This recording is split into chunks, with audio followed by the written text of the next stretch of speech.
مرحبا بالجميع. يسعدني أن أقدم الباحثة وطالبة الدكتوراه ندى برادة. ندى هي طالبة دكتوراه في برنامج التحالف من أجل فكر اجتماعي وسياسي وأخلاقي وثقافي متعدد التخصصات في جامعة فيرجينيا. I will switch to English. Nada is a PhD candidate in the interdisciplinary ASP-EST program, Alliance for Social, Political, Ethical, and Cultural Thought at Virginia Tech, Virginia, in the US. She holds an MA in Public and International Affairs from Virginia Tech, and she's currently teaches research and writing in international studies at Virginia Tech, and works as a consultant on grants relevant to research projects concerning youth in Morocco at the Center for International Research, Education, and Development. And this last part of Nada's bio is related to the paper because she's going to present a paper titled Young People Getting By, Contextualizing Everyday Practices of Agency Among Moroccan Youth. Nada, please go ahead. I didn't introduce myself. My name is Eid Mohamed, and I'm an assistant professor at comparative literature at Doha Institute for Graduate Studies. Nada, please go ahead. Thank you, Dr. Eid, for your presentation. قبل ما أبدأ أود أن أشكر الطاقم التقني وكل الناس اللي يعني حضروا هذا المؤتمر. I know it's really difficult given the current circumstances to switch it to virtual, but they've done really such a fantastic job. And I want to also thank the attendees for being present here. And I hope that we'll have a good discussion later on. So my presentation is entitled Contextualizing Everyday Practices of Agency Among Moroccan Youth. And really what I'll be presenting today is a microcosm of my dissertation. I'm currently actually in the midst of finishing my dissertation and set to graduate by the end of this year. Now, really following the 2011 uprisings, states, media, and international organization discourses on youth in the MENA region have really intensified in two binary directions. Now, they've presented young people as a group that presents a threat to the fabric of the state, presenting perhaps young people as potential unemployed, delinquent, or extremist. Or the other, it presented young people as a group that constitute an untapped potential, the hope basically for addressing all the ills and flaws of their societies. And so what they ended up doing these discourses is that they've either depicted young people as passive victims of circumstances, or on the other hand, it really glorified their ability to contest their life circumstances without really considering the complex context that they confront. And so while the structural realities are really real and sometimes can be paralyzing, young people really deploy several tactics and strategies and subversive accommodations to navigate their everyday life. And so what I'm trying to do with my research is to really contextualize these practices enacted by a sample of young people from underprivileged neighborhoods in Morocco, which they indicate to employ in order to navigate their daily life. And so I focused on the space of family, on their work trajectories, as well as their school spaces. Now, those practices embodied an agential potential that helped to reveal how these interviewees address these spaces between really the space of where they are and what they have at the present moment, and then where they want to be in the future. And negotiating these two spaces while they look at the social, economic, and political realities that they confront every day. And so really what I'm trying to do with my research is to conversation about what some authors have about the MENA, by really uncovering the nuance and what young people perceive to be present in their everyday life. So in this particular paper that I'll be presenting, I've expanded a little bit on my theoretical framework on what I mean exactly by contextualizing everyday practices of agency. And then later on, I provide snapshots of the life of Khalid and Salma, who I was very privileged to interview, and who are able to demonstrate how these theoretical concepts are able to illuminate those realities. Now, before I really want to delve into the theory, I want to give you a little bit of a context on the youth situation in Morocco. Now, Morocco is witnessing its largest youth population in its history. It constitutes 34% of the total population, which amounts in about 11.7 individuals. And this is also the case for the entire MENA region, which has one of the youngest youth populations in the world. Now, they constitute 40% of the nation's working age population. However, less than 15% of first grade students are likely to graduate from high school. Only half of students enrolled in middle school continue on to high school. And in the 18-24 age category, 53% of young women and 15% of young men are neither in employment nor in education, in what is called the need category. The majority of unemployment affects youth age individuals, about 65%. Half of the youth employed are in low-wage jobs, and 34% of them are underemployed, meaning they're taking jobs that do not match the levels of qualifications that they have. 75% of young people have no social security coverage, and 20% of them suffer from psychological disorders. And since the COVID-19 pandemic started, 1 out of 6 young people lost their jobs all over the world. And you can imagine that this situation is a bit more worse in countries that already have high levels of unemployment among the MENA region.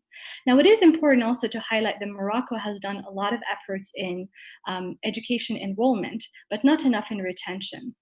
And so in the midst of all these structures, the question that I kept asking myself is, how do young men and women from underprivileged neighborhoods in Morocco exercise their agency in their everyday life across various spaces, including their family, school, and work? And so my research really evolves around the concept of structure and context, as well as agency, as it is anchored in the lives of young people. Now, taking action here, and I argue, does not necessarily mean empowerment, nor does it conduce to success overcoming the obstacle, but it does mean that it is an expression of agential possibility. And so before I move on to exploring these practices by giving you snapshots of these stories, I want to really spend some time defining what agency means and structure in my work, and what some of those theoretical debates entail. Now, it is really important to keep in mind here that in this debate, agents act, not structures, but structures affect the actions of agents. And so what I mean by structures, structures are more or less coercive. They can be institutions, including family, corporations, churches, mosques, schools, armies, as well as organizations and processes of governance. Structures can also be social categories such as age, race, class, gender, or sexual orientation, for instance. And so when I attempted to translate the word agency into Arabic, the literal translation was power, force, or strength. And agency is a form of exercising one's power, but it is not power per se. It really refers to an individual or group's ability to make choices and take decisions. Agency is therefore the individual's capability to act. And so in this structure agency debate, when scholars have argued that structure dominates agency, they have tend to argue that individuals' goals are shaped by overarching structures that prevent or overwhelm their actions. But when agency is perceived as dominating structure, it presumes that impeding structures do not exist, or that their effect can be overcome by acts of agency. And when such divisions are embraced, researchers tend to neglect agency to the primary of structure, or unjustifiably glorifying agency and disregarding the importance of social structures such as class or gender inequality. Now, I can give you just a little bit of example to make sure that the audience understands here what I mean by that. Say, for instance, I'm talking about a growing phenomenon in the MENA region and in Morocco, which is the privatization of education and the decay of public education in most schools.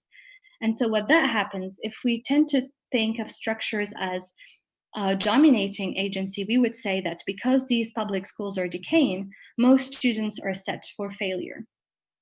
If we conceive agency as dominating structure, we would say that the individual is able to overcome, regardless of how the public education can face some challenges regarding, say, absenteeism or infrastructural constraints. And so what I try to do, and what many analysts, of course, have done, is to come up with a middle ground position, one that acknowledges both agency and structure as something that is not separate, but actually coexisting.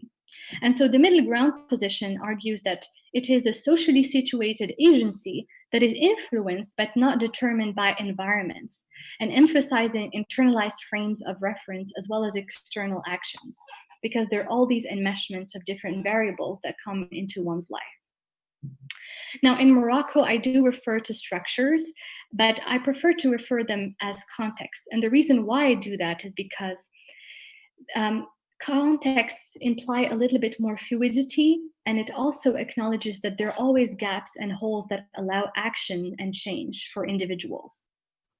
So in that sense, contexts are temporal, they're contingent on both the individual and collective, and they're also fluid and probabilistic, meaning we cannot make currently a prediction of what could happen in the future in one's life, given how agency and structure interplay in their lives.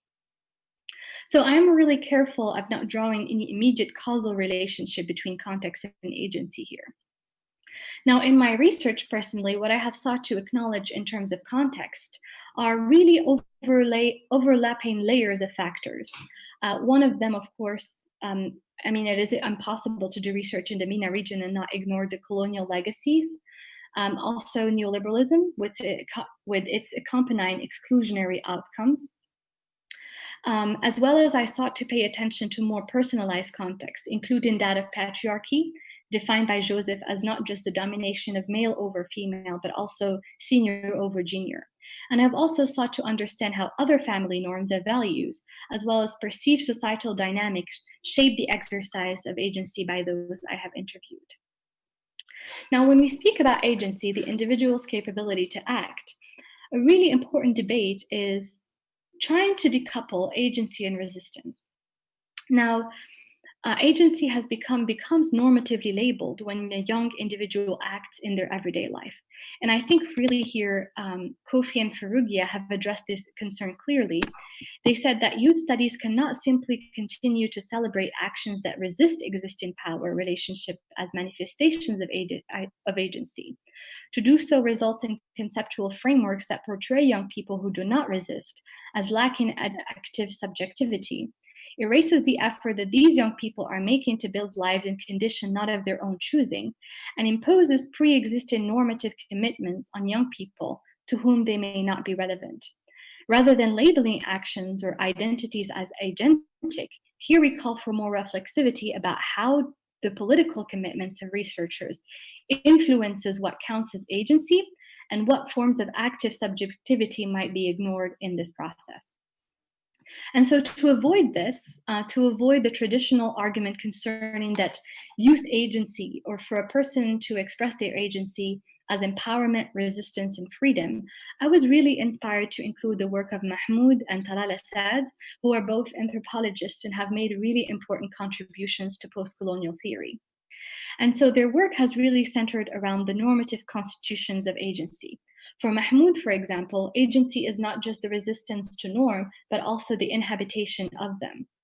And so she did really extraordinary research in one of her books where she really demonstrates processes by which many Egyptian women have come to regard the veil, praying 5 times a day, and showcasing modesty in their life as personally important to them. And in recounting these stories, she really disputes dualistic effects of agency as either subversion or reduction of norms. And instead, she really argues that it was through living and enacting these norms that the women found the possibility of agency. And Assad as well, who has contended that I am being less worried by what is called the romance of resistance than by the more inclusive category of agency presupposed by it. And what really Assad critiques is that the universal notions of freedom and the desire to seek self-empowerment as natural attributes to being human. And I think the research of Silva really includes a very good nuance to this. Now, Silva says here that popular and scholarly depictions of the millennials often portray the transitions to adulthood as a process of self-exploration in which young people try out different identities and lifestyles. And implicit in these characterizations of young adulthood are the resources and privileges of the middle and upper class: a college education, a secure foothold in a labor market, a safety net to fall back on, where anxiety is rooted only in the need to create the best possible life out of a vast area of options. But what about the growing number of young men and women who lack the knowledge and resources that render such choices possible? And I think here Silva really examines how these economic restructuring, social inequality, coupled with forces of race, class, and gender, shape the way young working class men and women are really becoming adults, and what kind of choices do they really have?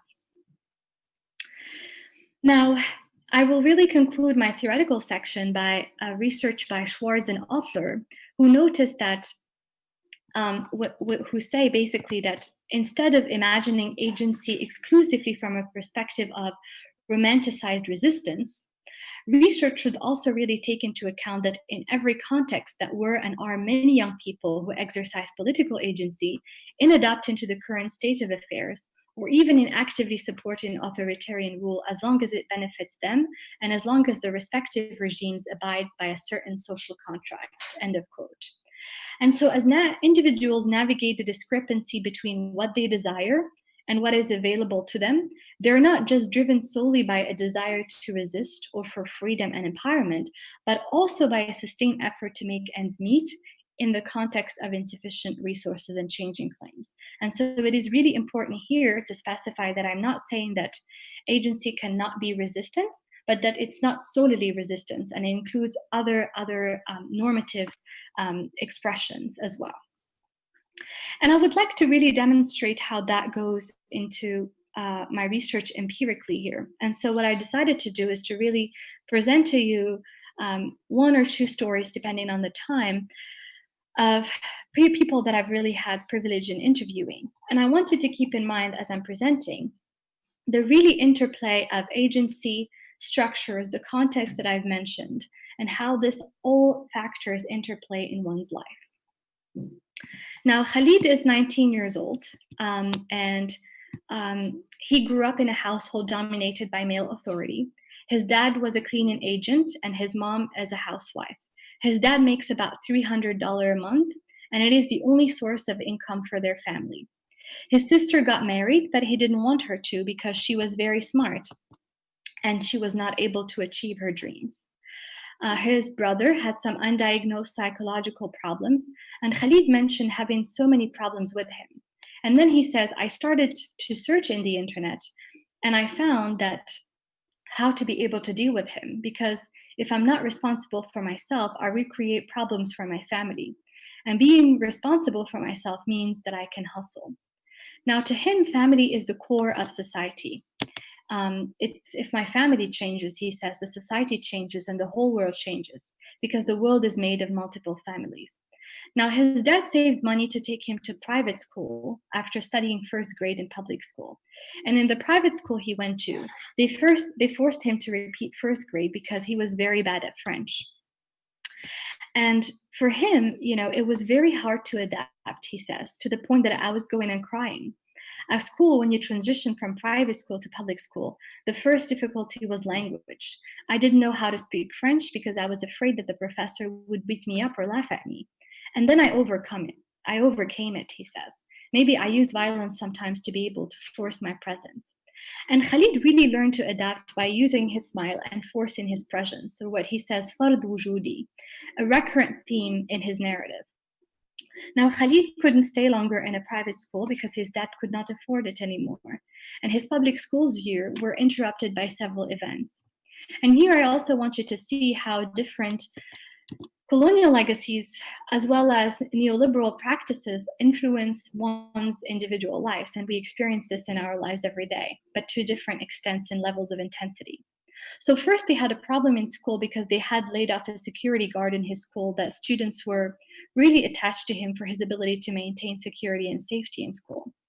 Now the students protested for 1 week, and he says, the authorities apply the politics of fear on us so that they can prevent us from demanding what we want. But thanks to the unity of the students, they made the decision to bring him back. Our names were collected by the authorities, but I don't care. Now, another event was that of several students' protests in Morocco about the government's last-minute decision to stay on daylight saving time year-round. And students were really concerned about their safety, leaving at dawn to school or staying outside of their school during their lunch break because of transportation difficulties to go home. And so a local politician came to Khalid's school to ask the students why they were the only school in the district that actually did not protest. And they said, basically, we said we don't want to protest. We did that a long time ago. Now we want a solution because it was not on our interest to protest. And that refers to their previous experience of protesting. Now, during his final years of high school, where most Moroccans take their baccalaureate exams, that decides really about their future, teachers had massive protests around the countries about their contractual terms and the way they are prevented from Social Security benefits. And he says, this is also in our interest as students, because what if I'm also a professor one day? But the problem is they didn't really study anything, and he thinks that the state wanted that. And what really is, I think, overarching here is that Khalid really felt a deep sense of injustice. And as today in other countries, they ask, what can students give? How can we identify their talents and help them? In Morocco, even if you're a wonderful football player, you will end up selling fruits. You can't reach what you want because there is nepotism. It's a shame. And it's important also to point out that Khalid is responsible for himself and his family. He says, I don't ask my parents to give me money. I hustle to be able to be stable economically. Khalid worked at a bakery. He taught himself graphic design, Photoshop, and how to set up videos. During his summer holidays, he worked to be able to afford his phone and computer because his dad would not be able to. And he used a lot YouTube to teach himself everything he knew about graphic design. Now, it's important also, Khalid developed a very nice sense of appreciation for theater. He was exposed to it in his early years in private school, and then he benefited from a training offered by an NGO through his local municipality. And theater became for him an outlet to process growing up in a violent household. He says, my dad is the person that controls everyone, and in the framework of control, he uses violence against his mom. If my mom wants something, he physically abuses her. But now, whenever he wants to beat her, I try to distract my dad to stop doing this. But I grew up watching my mom and dad be violent, and it really impacted me to the point that the first theater play I created was about this couple whose husband is physically violent towards his wife. And this was one of the most successful theater plays, and I believe that it convinced many people from the audience to stop using violence against women. Now, the theater play was produced by Khalid and his troupe. The story actually is about a man who was put in jail for physical violence against his wife, and he found himself in a cell with another man guilty of harassing another woman. And these two men are going to die the same day in their cell, and that's when the story starts. And the theater play unravels to the audience how and why these men went to jail. And he says, we introduced the definition of women as life. In the theater play, the women were able to confront the men and share her voice that left them all speechless. She took the male authority and destroyed it and finished the theater with a talk about justice and living together and forgiveness. Now, it's really here again important to see how Khalid's personal experience was really interwoven about how can he process this traumatic experience with his family and make it into something that can be cathartic to him and perhaps also raising awareness among his audience. Now, Khalid's dream is to become a man of politics. But for now, his choice is to look for economic stability. And I want you here to point out to the ambivalence of wanting to dream of something bigger and also being aware that economic stability in his context is something that is of priority. He says, I want to be able to achieve the person that I dream of becoming. And I want to become something that people never imagined I could reach. But now I look for economic stability. My dad makes $300 a month. When I'm just looking to get a tie or a shirt, I don't have the money to afford it. You can't ask your dad. So I'm just looking for a financial stability. You just want to get your baccalaureate degree and have a job. And among the only alternatives is for you to go to the military or gendarmerie, and that would guarantee you maybe a financial stability. And at the same time, he says, if you go somewhere else or have kids, you're going to get lost. Can we have, you have more 10 minutes to wrap up? Yeah. And I'm actually about to be done, yes. And he says, if you go somewhere or have kids, you're going to get lost. There are people who become entrepreneur, but these people mean that their parents are behind or that they have certain economic privilege. Like, I'm learning graphics, but do you know how much it would cost me if I were to buy my own equipment? And so he said, if we want to check with young people, they want to get married and have a home. This is the hope of the majority of young people. They see it that way. But I have goals. There are many things I want to do. I want to travel and see many places and countries and learn about other cultures. I want to achieve my mom's wish and take her to a pilgrimage. And I think in these quotes, again, you see the ambivalence of really what kind of choices does Khalid have between wanting to pursue these goals, but also being a bit more realistic about his reality, at least economic reality, that is. Now, he really starts his interviews with him with one of the quotes that I think really captures a little bit his experience. And he says, in Morocco, there is a proverb that says, if you oppress or underestimate a branch, it might actually blind you. And I think this really is a testament to how Khalid has learned to force his presence in a way in an environment that was at times a bit challenging. Now, I do have a second story, and I don't know how much time do we have left? About 10 minutes? Or 5 now. 5. Okay, well, you know what? I'm going to leave it to that, and perhaps I can present it later if the questions are interested. But I'm really hoping that, at least through the experience of Khalid, and you are able to put together how agency and structure coexist in one's lives in these different environments of work, life, and school. And in my research, I've really dedicated each chapter to these spaces in the hopes that they can at least provide a bit more nuance to the realities and the existence of these youth in Morocco. Thank you so much for your time. Thank you so much, Nada. I will just deliver my own comments on the paper, which I believe it's a work in progress.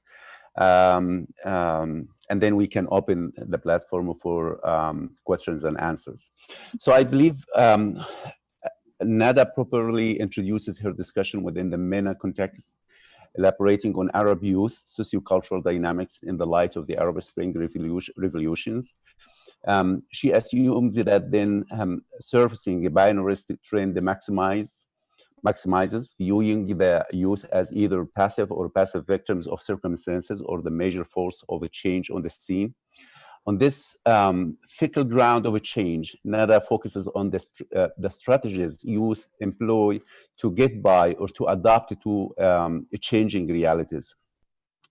I like the idea of building up the thesis of this paper on interviewing youth, which is very significant at a time when all the youth in the Arab world need is that they be heard, recognized as is, let alone being self-represented. She is also opening the thesis with the definition of agency and the structure in a way that, besides building a solid ground for the premise, smoothed the development of the paper in progress. She managed to avoid the slip of romanticizing resistance through mythologizing the term agency, cleverly tapping underpinning race, class, and gender forces that shape and guide this youth agency. She also cleverly touches on the fluid sense of agency, which eludes the rigidity of structuration, preferring contextualization to structuration. And the main restrictive, repressive forces influencing the individual sense of agency were neoliberalism and the patriarchy, a two-phased hegemonic monster which dynamics work towards containing, keeping youth under control. It was also very clever on the part of the researcher to focus on the way students or youth in general adapted pragmatically to cope with the restrictive authority as long as this was in their own interest. This is very interesting, and I think the paper needs more to elaborate on this. Interestingly, an interviewee Khalid, shrewdly noted that the hegemonic structures in the society worked on keeping them under control, even by keeping them undereducated. From a quote from the interview with Khalid, "We did not study anything, the state wanted that," unquote. Their enemy was nepotism. And I think if we just make the title related to all Arab states, it's going to be applicable to all. Like Khalid could be someone from Egypt or Syria or Lebanon or anywhere in the Arab world. The way you read the interviews, you think that you are listening to Arabs in general, in every corner of the Arab world. Another interesting aspect is the youth creative talent in treating social familial violence. Khalid himself, a self-taught amateur artist, wrote and produced a theoretical play about married couple whose life is marred by the husband's physical violence towards his wife. And Khalid is glad that it convinced many people from the audience to stop using violence against women. Here, using art as a way of resistance and as a way of fixing some issues related to the social construction of the society. And through the story of Salma, another youth who had to work so that she could pursue her education, provide for her family, gives an example of successful female descent or break away with patriarchal fetters. They could not tell me, she said, what to do because they felt that they did not spend the money or pay for your extra classes so they could intervene. Here we find a wide scope of forces creates the condition for agency. And yet for many individuals, groups, cultures, and its expressions are the primary factors defining the contexts, frameworks, or parameters for their agency and power. Such agency is enhanced by the breadth of the culture's symbolic presence in society. I read these interviews as representing this kind of the culture's symbolic presence. How dignified it is represented, the nature of identity practices, the character of lifestyle, the extent of culture's inclusion in social dialogue, how meanings are created. This is very important, and evaluated. How and to what extent information and knowledge about the culture are assessed and accessible. And the relative power of demographic to avert being designated as an other or reduced to be to de facto designations or stereotypes. I think reading the interviews within the context of self-representation, not only within the Arab context, but also within the East-West encounter is very important. There are many things listed in this paper, and each deserve attention, elaboration, connection, transition with regard to what you are saying in your introduction about the agents and the structure. I suggest being selective rather than comprehensive. Select what serves your argumentative thread and present that in a concise, clear manner, where in the connection to your own narrative argument are clearly spelled out. This will help you to reconfigure the questions to trace the nature of political and social agency in a way that empower those young people, expand their abilities to make, which I would recommend that you add also like some literature on citizenship, the relation between this and citizenship studies, because what they are making is they are making some citizenship claims in their societies. Also studying these interviews in a transnational context, meaning directed towards audiences in multiple societies, are how they represent some kind of citizenship capacity building, whose impact is further reinforced where they are representing issues related to various societies. You know, citizenship studies emerged as a field of study that raised important questions about the nature, extent of duties, obligations a person privileged with the state recognition. So how those young people are making these citizenship claims to their rights, how they are.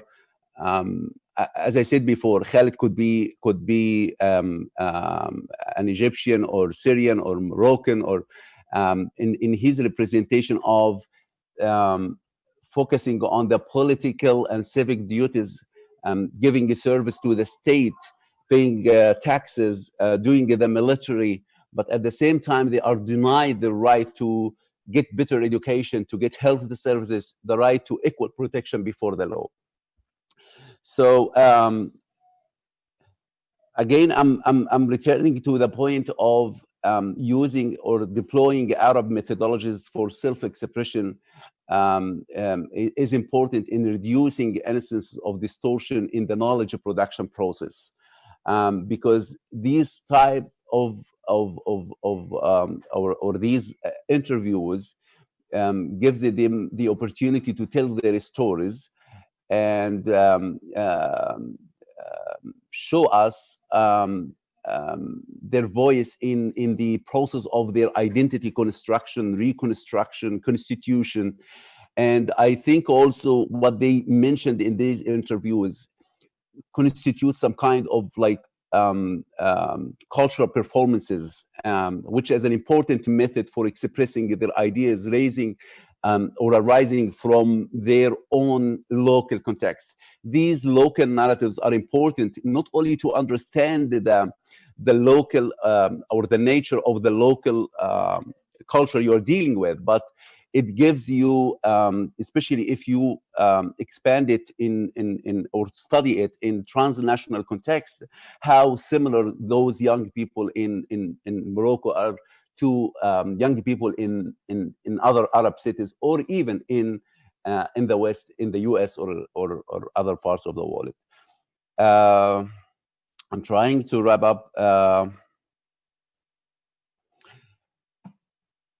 So some of the points I'm also like focusing again on how these interviews are representative of what we can call the Arab debates, and through the lens of dominant frameworks, what themes, issues, controversies were or Arab youth negotiating among themselves.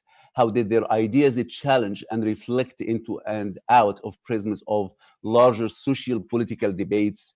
What ideas among Arab youth circles remained uncompromising forms of traditional thinking or performance?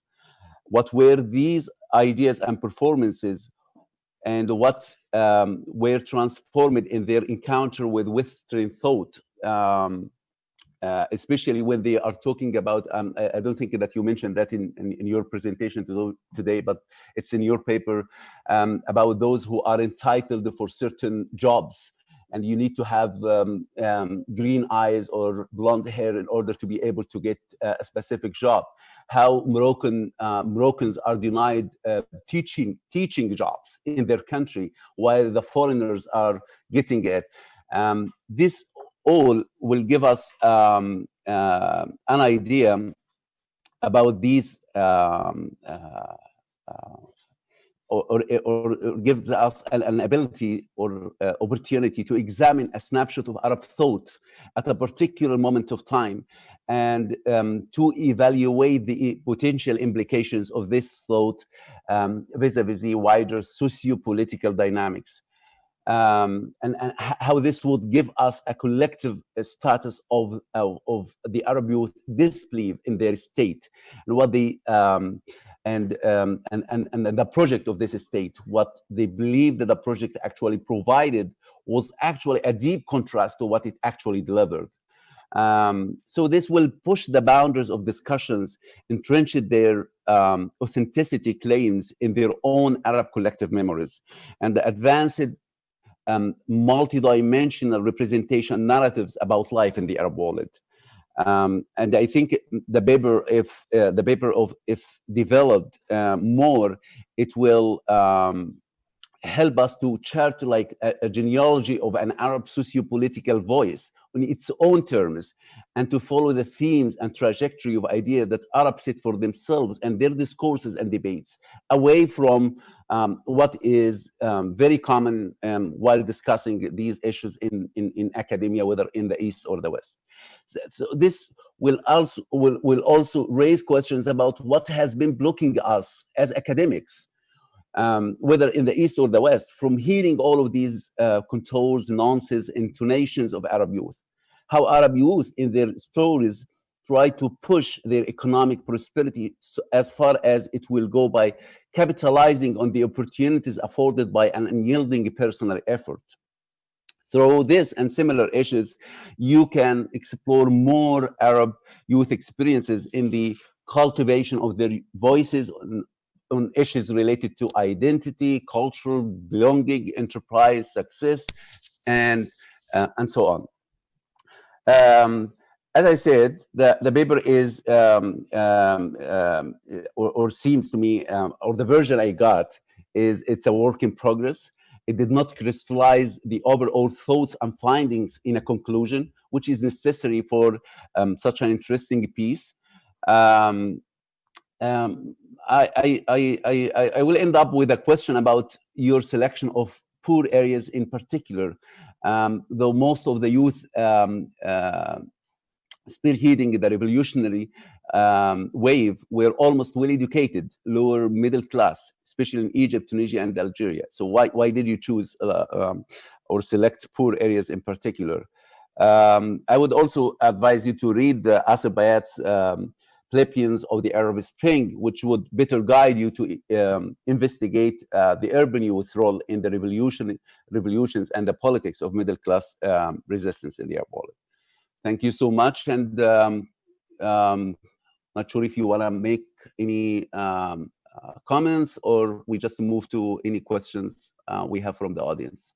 Well, I want to thank you, Dr. Eid. This is such a thorough, work that you've done. I really appreciate that you've taken the time to really formulate such really interesting insights.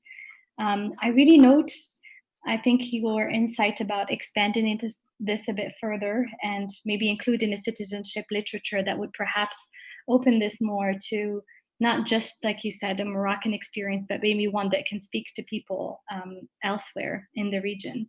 So I really, really appreciate that. And I take your book recommendation. Bayat is very much someone that I'm working with actually in my research.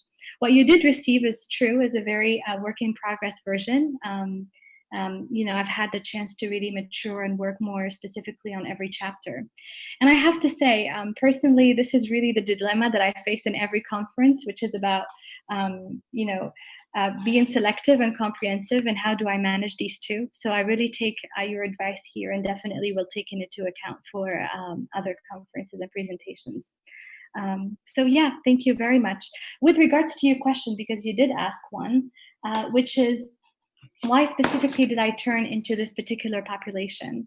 And to be honest with you, I just thought that this was one that was least represented from the literature that I was reading.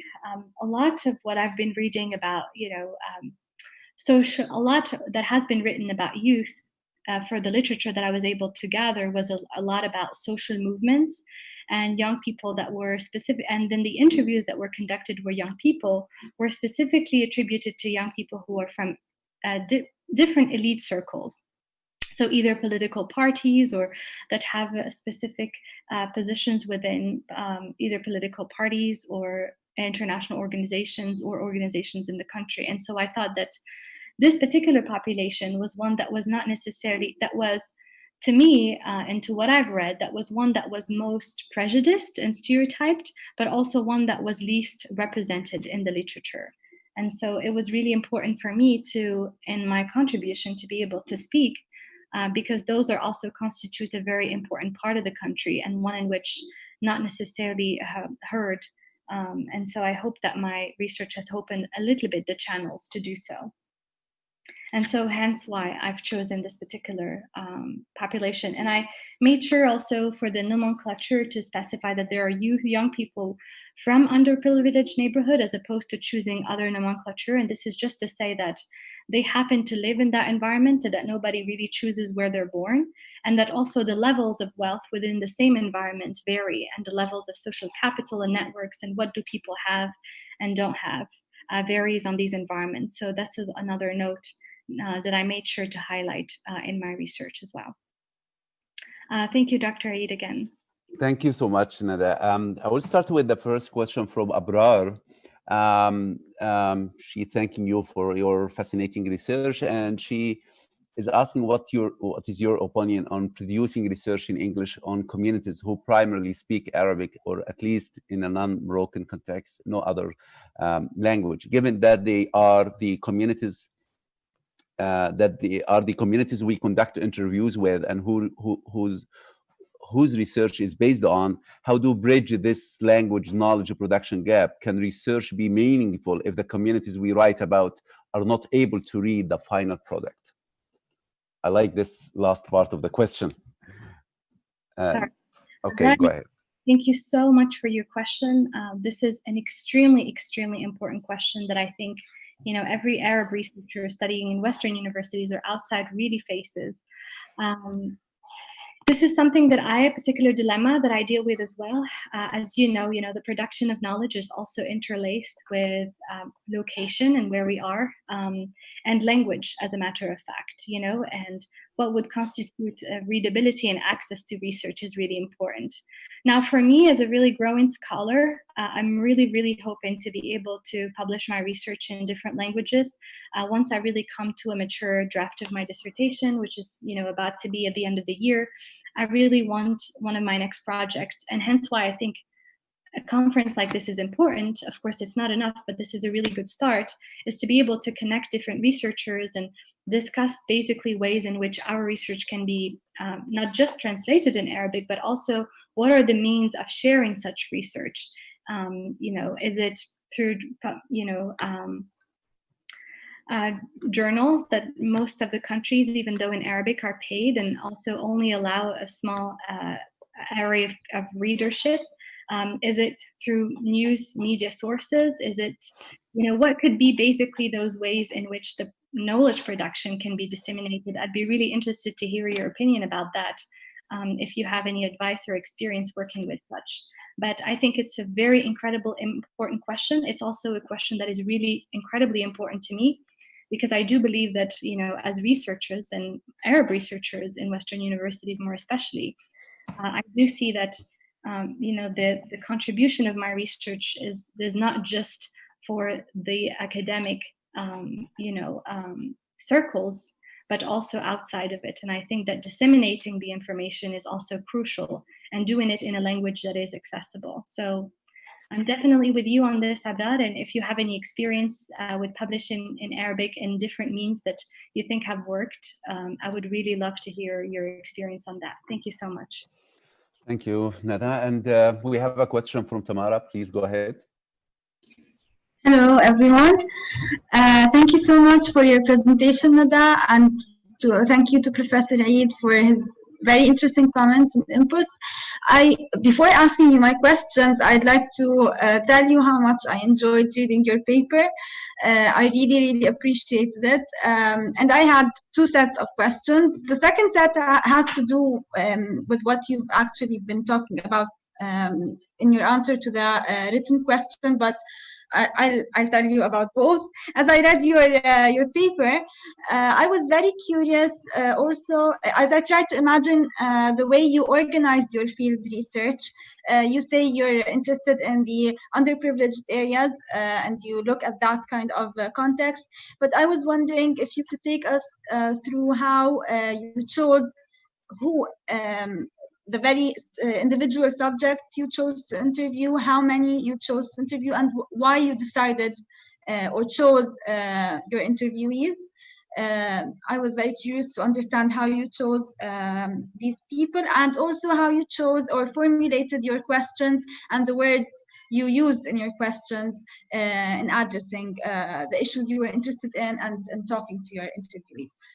The other set of questions has to do with research and the context you're studying this issue in. And I was wondering how, if you address, you've already said that the question of the reception of your research in the context you're studying is a very important one for you. And I was wondering if you already look at how your interviewees or the people in these underprivileged contexts perceive academic work and research work on their lives and contexts and their role in research. And if you see any differences in how they relate to Western or outsider researchers and indigenous researchers, and if you've found any specific difficulties or any kind of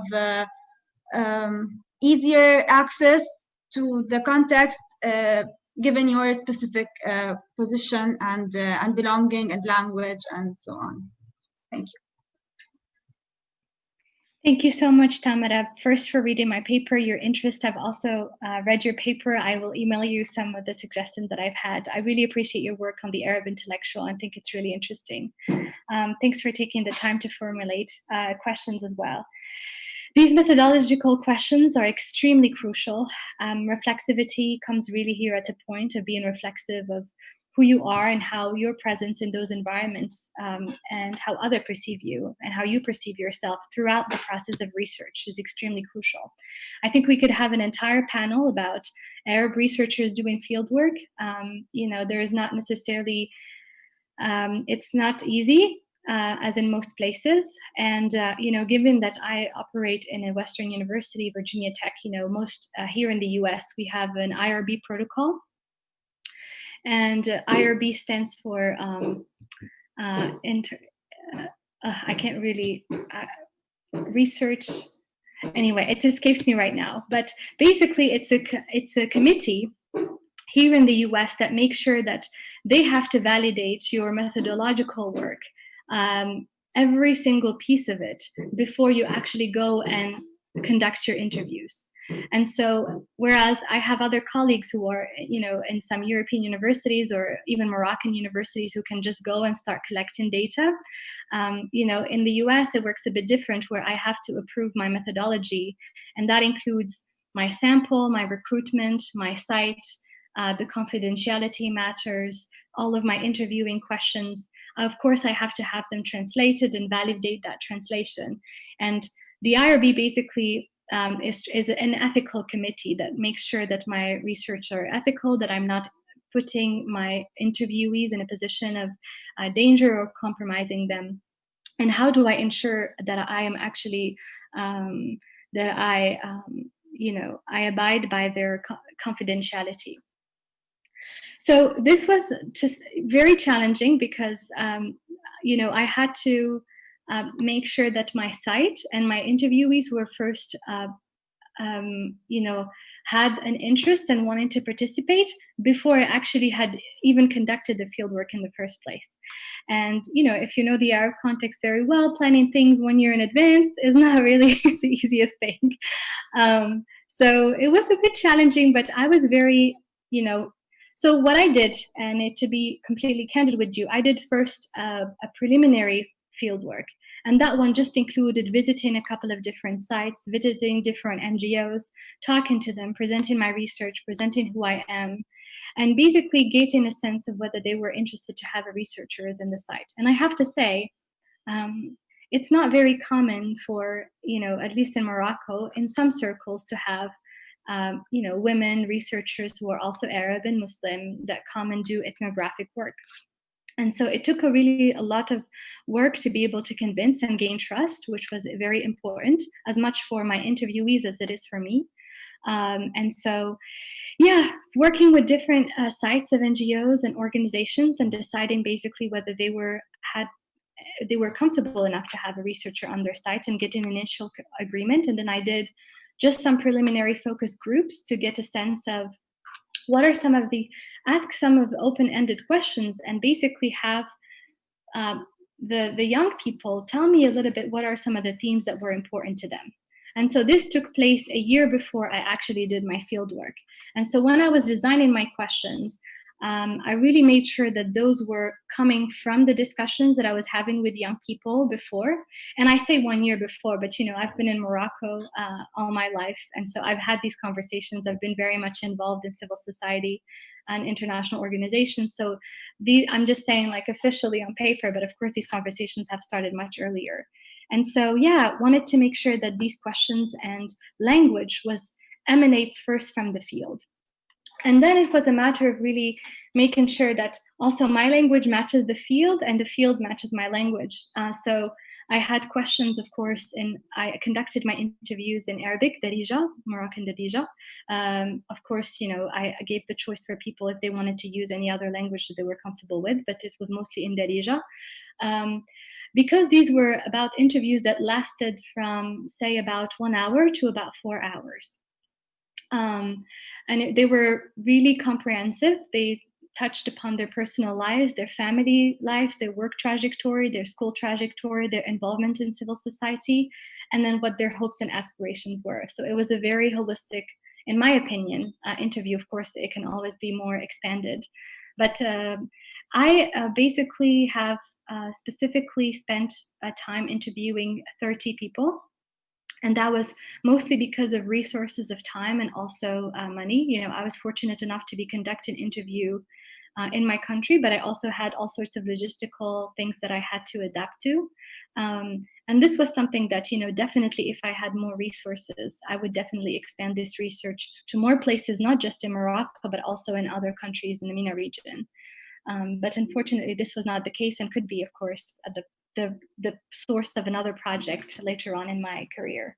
Now, so this is a bit of background on the entry and how I said I focused on doing a preliminary field work and work with these questions, working with Arabic questions, conducting interviews in Darija, realizing also that I had semi-structured interviews and my interview changed depending on the person's ability to understand the question and the words. And so it really adapted morphologically given my encounter and exchange with my interviewees. And that was something extremely important.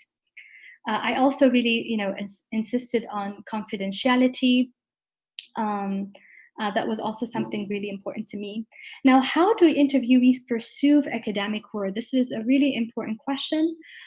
I don't think I can really generalize it, but I will say that I was oftentimes very much probed to say, for my interviews to say, what is this research going to do for me? Why do I need to care about it? Of course, these interviewees also, I did a snowball sampling. So I expressed that I had this research and I was interested, and that if the people were interested, they would contact me. And then I would send them the IRB material via audio, because most people are more comfortable with audios than they are with reading. And we did a verbal consent form. And so I said, okay, if you are interested, I will tell you a little bit more, and you can tell me whether you're comfortable to proceed or not. So they had the choice. And they also have the choice to retract from the research at any point. And I change also the name to respect confidentiality and anonymity as well. How do they perceive academic work? Yes, so a lot of them, really asked and pushed me to think about how this research will contribute to their lives. Why is it important? Why does it matter? And I think as researchers, it's important to do two things, right? Acknowledge the importance of our work and our intentions, but at the same time, not make false promises, right? So this research is not necessarily going to transform the lives of the people that I've interviewed, at least not materially. And so it was important to say that, as a researcher, my goal is to do due diligence to my academic work and to have it critiqued and challenged by other people, but to also do a work of representing them with the most rigor that I can abide by. And so what the audience decides to do with what I say and do, that's always up to the audience. You're going to have people who challenge your work and other people who really value it and respect it. And then the other goal of, as well as a researcher, becomes to how to disseminate your work in multiple forms. So, I'm really hoping and planning on presenting my research findings in different circumstances. I've already done it as a consultant on youth projects. And so how can you basically become not just one agent that disseminates what you've learned and your insights, but also have these young people do this job if they want to, of course, and but also have other people who are interested in such work hear it and listen to it from their voice. And that was something that was extremely crucial for me in a research about young people. So I hope that this responded a little bit to some of your questions. I really appreciate your curiosity on those matters, and I can understand that they're extremely important in conducting anthropological work, especially in Arab countries. Thank you so much, Nada. For the IRB, it's the Institution Review Board. Exactly. Thank you. Thank you. I'm dealing with it as well. Thank you so much. And I enjoyed the paper, the presentation. Thanks for the questions from our audience. And I look forward to reading this in publication and for reading your PhD thesis after you are done, inshallah. Thank you so much, everyone. And there are more panels coming, so please go ahead and attend the other panels. Thank you. Great. Thank you, Tamara, and thank you for all the attendees. Thank you. Bye-bye.